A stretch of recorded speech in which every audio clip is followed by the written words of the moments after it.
इस पावन तीर्थ में आज यहाँ इस यात्रा का शुभारंभ कर रहे हैं। ये वही स्थान है जहां हम सब जानते हैं भगवान श्री कृष्ण ने अर्जुन को गीता का उपदेश दिया था। यही वही स्थान है जहां भगवान ने अपने विराट रूप के दर्शन कराए थे।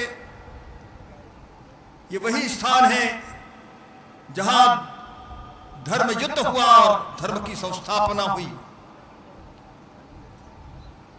ये हमारा प्रांत,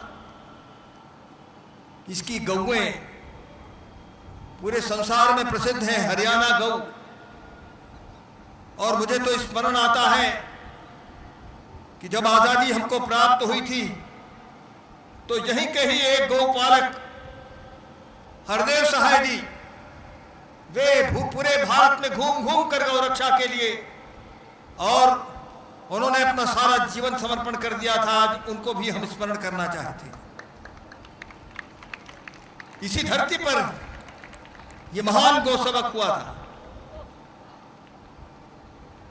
मैं तो एक ही बात साफ साफ कहना चाहता हूं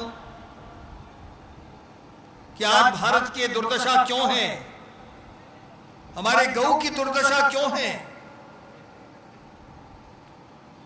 कितनी गौओं की हत्या हो रही है भारत में। आज से 10 वर्ष पूर्व 20 करोड़ गौएं भारत में थी, जिनकी संख्या आज 22 करोड़ होनी चाहिए थी, किंतु आज 10 वर्ष के बाद उनकी जनसंख्या 18 करोड़ रह गई है। आपने घर में जाइएगा, हिसाब लगाइएगा, 4 करोड़ गौओं की हत्या इन 10 वर्षों के बीच में हुई है। अगर यही क्रम चलता रहा तो हमारा गणमन लोगों, भाइयों, मेरी बाएं तरफ दाएं तरफ मेरे सामने, मैं मुबारकबाद देता हूं कि आपने ये अभियान शुरू किया है।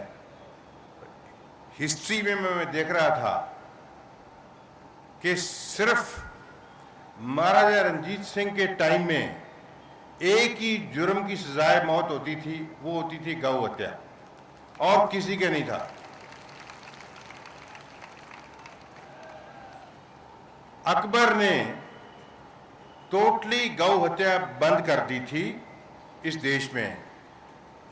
और मुझे हैरानी इस बात की हुई जब मैंने लोढ़ा कमीशन की रिपोर्ट पढ़ी, जो 2002 में पशुओं के ऊपर थी रिपोर्ट, तो उसमें भी उन्होंने लिखा कि बाबर ने अपने बेटे हुमायूं को 913 हिजरी में कहा कि ये गौ हत्या बंद होनी चाहिए।